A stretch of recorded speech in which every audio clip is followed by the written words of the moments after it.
mestre certa vez perguntou aos seus alunos: se você estiver carregando uma caneca cheia de café e alguém esbarrar em você, por que você derrama o café? Os alunos responderam: porque alguém esbarrou em mim.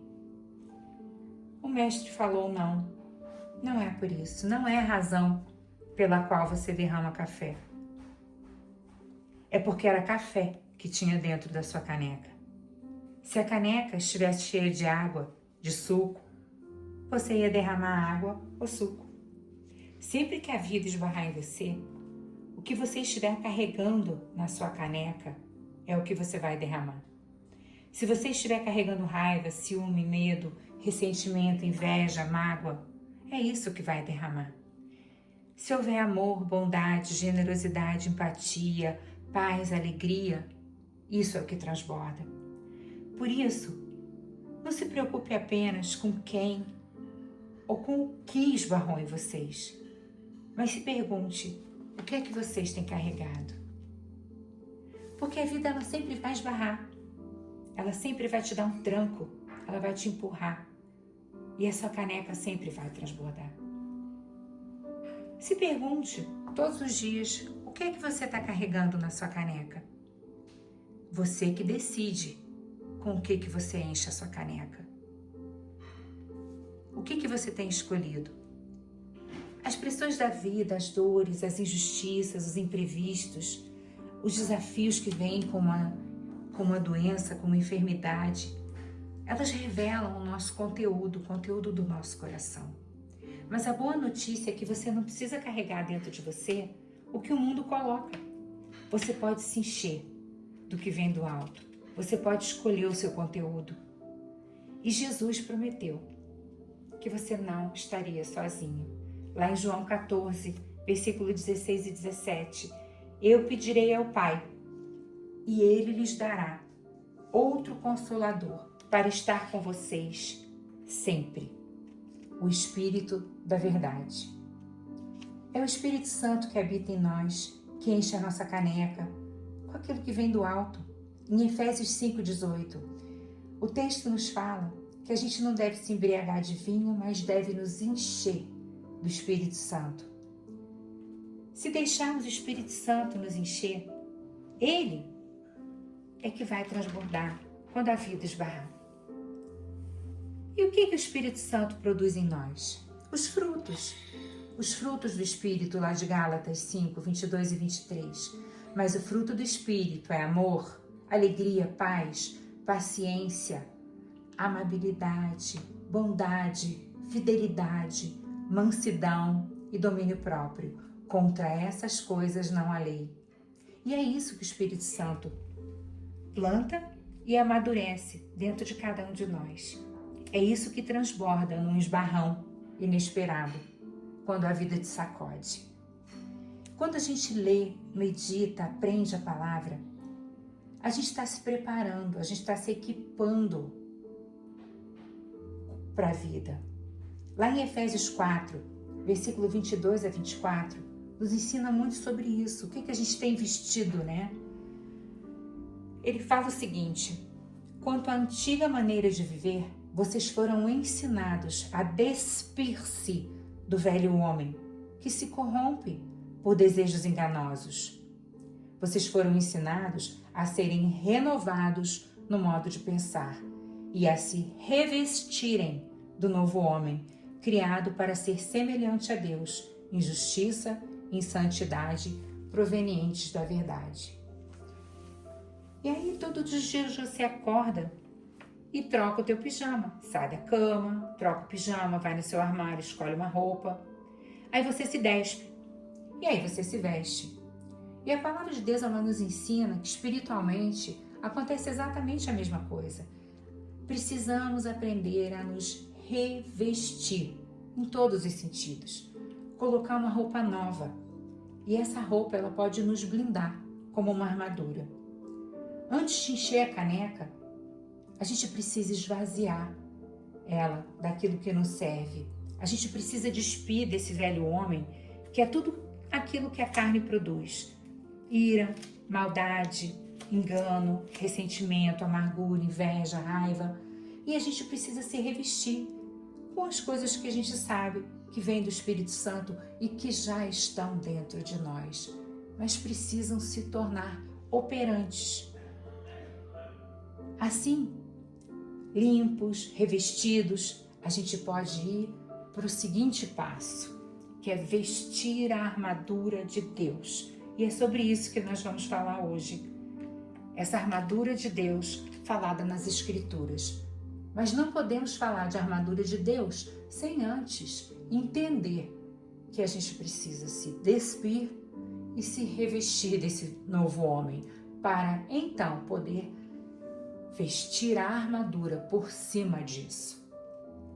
Você percebe aqui que tem um processo, uma sequência divina, organizada com etapas para a tua transformação?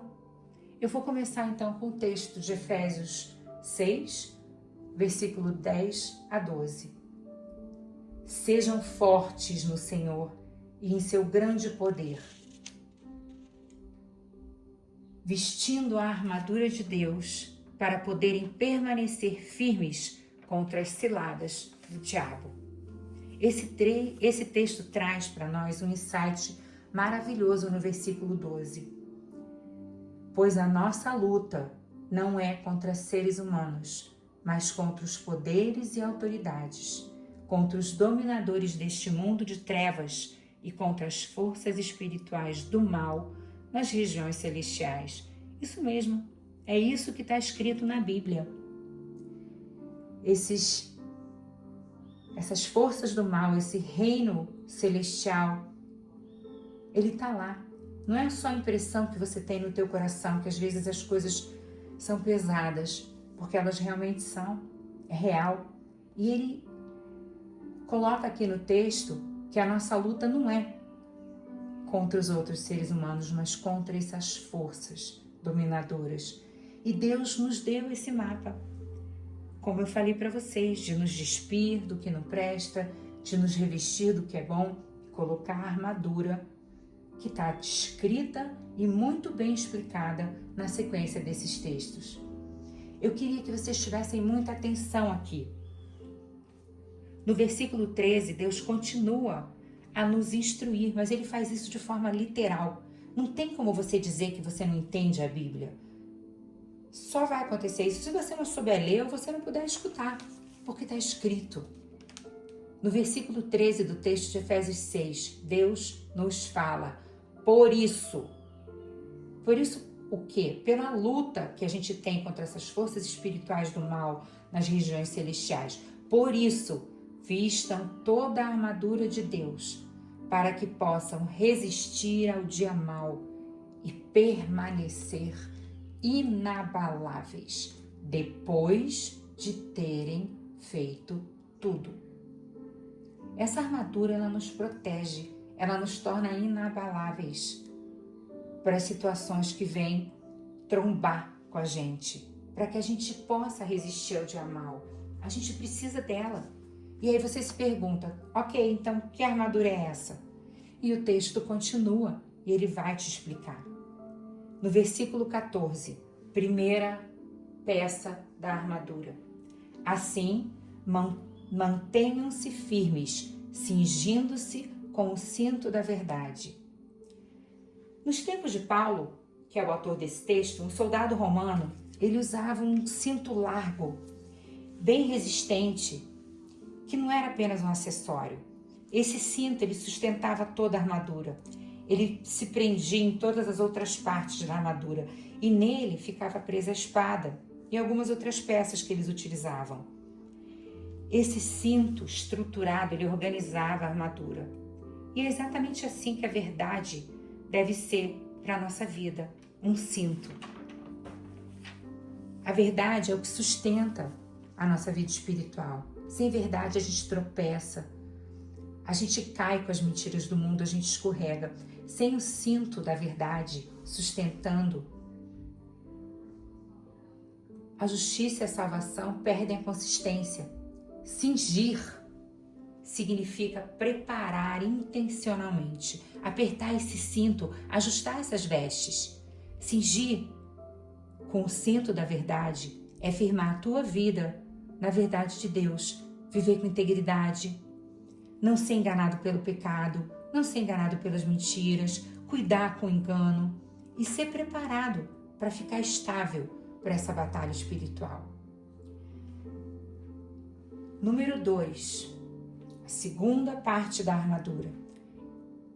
A couraça do soldado romano era uma peça de metal, que era um couro reforçado, que protegia o peito, o coração, órgãos vitais como o pulmão. Sem ela, um único golpe podia ser fatal, e esse soldado ele tinha confiança quando ele ia para a batalha, porque a justiça é a proteção do nosso coração espiritual. Não a justiça baseada nas nossas obras, nos nossos méritos, mas a justiça de Cristo, recebida pela fé. Nós somos justificados pela fé. É a certeza de que a gente tem perdão e de ser justo diante de Deus através da obra de Jesus na cruz. Com a justiça, a gente é protegido pelo perdão, pela adoração, e a gente precisa escolher diariamente esse caminho íntegro, porque o inimigo, ele vai tentar te atacar. Ele vai tentar encontrar vulnerabilidades no teu coração. Então não é a justiça que vem de nós mesmos, das nossas obras que nos salvam. É a justiça de Cristo que nos cobre de todas essas acusações. Ela que protege o nosso coração da culpa, do medo, da condenação. Terceira coisa no texto dessa nossa armadura. Ele fala: e tendo os pés calçados com a prontidão do Evangelho da Paz. Essas sandálias militares, na época de Jesus, elas eram sandálias reforçadas com tiras de couro, com tachões metálicos nas solas, e elas davam estabilidade para você não escorregar nos terrenos mais difíceis. A prontidão, ela permite que você marche grandes distâncias sem ferir os pés, protegendo teus pés dessas armadilhas. Então, quando Paulo fala aqui em calçar os pés com a prontidão do Evangelho da Paz, é você ter prontidão para o caminho que você vai enfrentar, dos obstáculos. E nesse caminho você compartilhar o Evangelho da Paz, que é a boa notícia de que por Cristo nós temos paz com Deus. Tem um texto que é muito bom que se encaixa aqui, que é o texto de Isaías 52:7. Quão formosos são os pés dos que anunciam as boas novas. É caminhar com propósito, levando essa paz onde você for. Isso é uma das partes de uma armadura, ou seja, isso te protege também. Número 4, lá no versículo 16. Outra parte importante da armadura. Além disso, usem o escudo da fé, com o qual vocês poderão apagar todas as setas inflamadas do maligno. Gente, o escudo romano ele era enorme. Ele tinha cerca de 1,20 m de altura por 75 centímetros de largura. Ele era feito de madeira, que era revestida de couro e metal. Uau, era um negócio enorme. E esse escudo que Paulo usou para representar a fé, uma proteção total que cobria todo o corpo quando o soldado estava agachado. Ele podia inclusive ser usado de forma coletiva, usando um ao lado do outro por cima, fazendo uma barreira que era intransponível quando eles estavam juntos. Esses escudos eles eram molhados antes da batalha para apagar flechas incendiárias que eram lançadas pelos inimigos. Essas setas inflamadas, na realidade, elas são as dúvidas, as acusações, as tentações, medo, as mentiras que os inimigos lançam contra o nosso coração, contra a nossa mente. Do tipo, isso não vai dar certo, você não vai ser curado, você não vai conseguir, você não dá conta, você não é capaz, você não é suficiente. Pois é, a fé, ela apaga esse fogo. A fé, ela cobre, ela une. A fé é a nossa confiança inabalável de quem a gente é em Cristo. não na nossa força, mas nele, de que Deus nos ama e quer o melhor para nós. É a fé de que somos mais do que vencedores em Cristo Jesus. Número 5, no versículo 17, outra parte da armadura é o capacete da salvação. Eu adoro esse. O capacete ele era de metal, ele protegia a cabeça, a nuca, as orelhas e a face.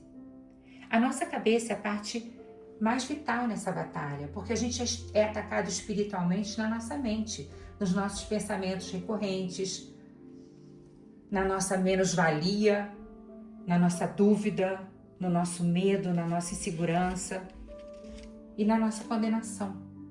O capacete da salvação, ele protege a tua mente com a certeza da salvação conquistada por Jesus, o Cordeiro Perfeito. E você está seguro nessa convicção de que você pertence a Ele. Lá em Tessalonicenses 5:8, a gente lê um complemento. Revestindo-nos da couraça da fé e do amor, tomando por capacete a esperança da salvação. Que complemento lindo dessa palavra. O capacete da esperança da salvação. Por isso é o capacete da salvação. Número 6, no versículo 17. Nós temos ainda a descrição da minha preferida parte da armadura, a espada do Espírito, que é a palavra de Deus. Até aqui tudo nos protegia, mas a espada, ela, além de proteger, ela pode atacar. O soldado romano ele carregava uma espada curta chamada gladius. Era leve, afiada, ela perfeita para o combate corpo a corpo. Era uma arma de ataque e de defesa. Era uma arma do Espírito que está sendo descrita aqui, que tem um poder divino, como a gente vê lá em Hebreus 4:12. A palavra de Deus é viva e eficaz e mais afiada que qualquer espada de 2 gumes. Essa espada, ela nos defende, ela rebate mentiras. É a mesma espada que Jesus usou nas tentações. O que Jesus falava? Está escrito. Com ela, com essa espada, que é a palavra de Deus, a gente avança, a gente proclama a verdade, a gente destrói fortaleza mental e a gente resgata vidas. Não é apenas letra, é vida, inspirada pelo Espírito Santo e carrega a autoridade do próprio Deus. Ela tem a capacidade de transformar corações, de convencer do pecado, de curar as feridas da alma e abrir caminho onde tem treva. Essa espada, ela leva a luz, ela traz libertação. E o mundo ele vai lançar dúvidas, acusações, mentira e vai esbarrar na nossa caneca. Vai derramar o nosso conteúdo. Mas quando você ergue a espada do Espírito, você não só se defende, você avança. Cada promessa declarada é um território tomado. A palavra na tua boca, ela é uma arma invencível, porque não é a tua voz que está ecoando, é a voz do próprio Deus. Sejam fortes no Senhor e em seu grande poder. Vistam toda a armadura de Deus para poderem permanecer firmes contra as ciladas do diabo. E com tudo isso a gente chega na nossa conclusão, que é na força do Senhor e não na sua. E antes de vestir essa força, você precisa se despir do velho homem, daquele orgulho, daquela mentira, daquele ressentimento, daquela amargura, dessa falta de perdão que tem no teu coração, daquele julgamento que você insiste em fazer sobre todas as coisas à tua volta, sobre todas as pessoas. É essa certeza nas nossas crenças mentais que são baseadas em como a gente vive imperfeitamente. Essas nossas crenças inadequadas, erradas, muitas vezes frutos das nossas experiências percebidas sem o crivo da palavra de Deus. A gente precisa se revestir do novo homem, buscar essa transformação para essa melhor versão de nós mesmos. Evoluir. é a palavra. Para que a gente possa se transformar à imagem do nosso modelo Jesus. A gente foi criado à imagem de Deus, com justiça, com santidade. Eu quero vestir essa armadura de Deus. E você? Você quer colocar o cinto da verdade que te sustenta e te mantém firme contra o engano? Que tal você usar a couraça da justiça para proteger o teu coração? E calçar as sandálias da prontidão do Evangelho para andar até a 2ª milha, levando esperança para quem precisa. Carrega o teu escudo da fé para que você possa se proteger das setas inflamadas, da dúvida, do medo, da autoacusação. Coloque o teu capacete da salvação, proteja a tua mente, na certeza de que você pertence a Cristo. Empunhe a espada do Espírito, que é essa palavra viva de Deus. O mundo ele vai te sacudir, vai te esbarrar, vai te atropelar. Mas se você estiver revestido de quem você quer se tornar, deixando o Espírito Santo te guiar, armada e armado com tudo isso que Deus te deu, nada vai te parar. Então hoje, levanta com ousadia, levanta com fé, com amor no teu coração. Porque a batalha é real, mas a tua vitória é garantida. O Deus que habita em você é maior do que tudo que se levanta contra você. E você tem um caminho já traçado, já dito, já ensinado, já orientado. Tenta se despir daquilo que não presta, tenta se revestir daquilo que é bom, que te leva à imagem e semelhança. E tendo isso feito, vocês podem colocar a armadura de Deus perfeita, protegendo a sua mente, o seu coração, te dando estrutura, protegendo com escudo, com espada. E vocês têm tudo para ser o que a palavra diz, mais do que vencedores em Cristo Jesus. Que Deus abençoe o dia de vocês, em nome de Jesus. Amém.